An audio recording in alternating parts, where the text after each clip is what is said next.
جاؤ میں آج کے بعد تمہیں نہیں پوچھوں گا۔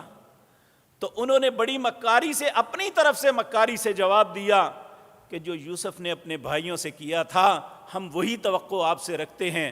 تو نبی کریم صلی اللہ علیہ وسلم بھی صفت رحمت جوش میں آئی، آپ نے فرمایا لا تثریب علیکم اليوم وانتم الطلقاء، جاؤ آج میں نے تم سب کو معاف کیا، تم سب آزاد ہو، میں کسی کو غلام بھی نہیں بناؤں گا۔ یہ صفت رحمت تھی جناب محمد الرسول اللہ کی، جو اتنے پیارے نبی ہیں، جو اتنے خیر خواہ ہیں، جو اتنے انسانیت کے ہمدرد ہیں۔ کیا کسی انسان کا حق ہے کہ آپ کی اطاعت سے منہ موڑے؟ اللہ فرماتے ہیں اگر یہ بات سمجھ آ گئی ہے تو فَإِن تَوَلَّوْا فَقُلْ حَسْبِيَ اللَّهُ، اے میرے پاک پیغمبر اگر پھر بھی آپ کی طرف سے کوئی منہ موڑتا ہے، آپ کی اتباع کی طرف نہیں آتا، تو پھر انہیں کہہ دو حسبی اللہ، مجھے کافی ہے اللہ تعالیٰ، علیہ توکلت وہو رب العرش العظیم، میرا اسی پہ بھروسہ ہے جو عرش عظیم کا رب ہے۔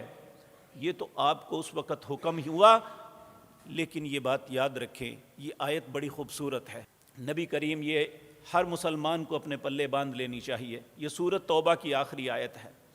نبی کریم صلی اللہ علیہ وسلم نے ارشاد فرمایا، یہ ضمناً بات عرض کر رہا ہوں، آپ نے فرمایا جو صبح 7 مرتبہ، شام 7 مرتبہ اس آیت کو پڑھ لیتا ہے صحیح عقیدے کے ساتھ، واقعتاً اللہ پہ بھروسہ کرتے ہوئے، حسبی اللہ لا الہ الا ہو علیہ توکلت وہو رب العرش العظیم، اللہ اس بندے کو دنیا اور آخرت میں جتنی پریشانیاں آنی ہیں یا آ گئی ہیں، اللہ سب پریشانیوں سے اسے نجات عطا فرما دیں گے۔ تو یہ ہمیں اپنے پلے باندھ لینی چاہیے۔ آج جس مجلس میں خوشی کی ہے یا خدا نخواستہ غمی کی، جہاں بھی مسلمان یا ہم لوگ بیٹھتے ہیں، ہر آدمی اپنی پریشانیوں کو بیان کرتا ہے۔ حقیقت بات یہ ہے کہ بہت کم ایسا موقع ملتا ہے کہ انسان اپنے اوپر جو انعامات ہیں ان کا تذکرہ کرے۔ ہمیشہ شکوے کرتے ہی ہم ایک دوسرے کا نظر آتے ہیں، اپنی تکلیفیں بیان کرتے ہی نظر آتے ہیں۔ تو پیارے نبی جناب محمد الرسول اللہ صلی اللہ علیہ وسلم جو رؤوف اور رحیم ہیں، انہوں نے ہمیں یہ رستہ بتایا، کہا جو شخص 7 مرتبہ صبح اور 7 مرتبہ شام اپنے رب پہ بھروسہ کرتے ہوئے اس آیت کو پڑھ لے گا، حسبی اللہ لا الہ الا ہو علیہ توکلت وہو رب العرش العظیم، تو اللہ مالک اس بندے کو دنیا اور وما فیہا یعنی آخرت میں جتنی پریشانیاں آنے والی ہیں سب سے ان کی حفاظت فرما دے گا۔ اللہ ہمیں توفیق دے کہ ہم اس پہ بھروسہ کر کے، اپنے رب پہ بھروسہ کر کے ان کو صبح شام پڑھتے رہیں۔ تو میرے عزیز بھائیو، نبی کریم صلی اللہ علیہ وسلم یہ تھوڑا احسان ہے کہ آپ نہ صرف ایمانداروں پہ بلکہ جو غیر مومن ہیں، غیر مسلمان ہیں، ان کے لیے بھی آپ ہمیشہ خیر کی، اچھائی کی سوچ رکھتے رہے۔ اگر کسی نے زیادتی بھی کی تو آپ نے درگزر فرمایا اور معاف کر دیا۔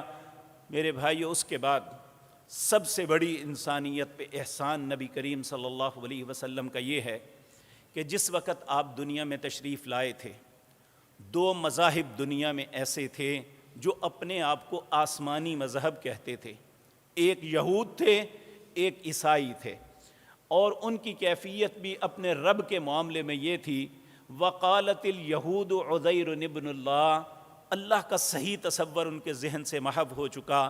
وہ کہتے تھے ہمارے عزیر جو ہیں یہ اللہ کے بیٹے ہیں، نعوذ باللہ من ذالک۔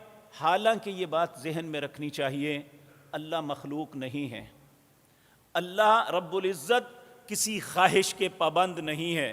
ہماری بے شمار خواہشیں ہوں گی لیکن اللہ رب العزت کی کوئی خواہش نہیں۔ اللہ الصمد، اللہ بے نیاز ہیں، اللہ ان ساری باتوں سے بے نیاز ہیں۔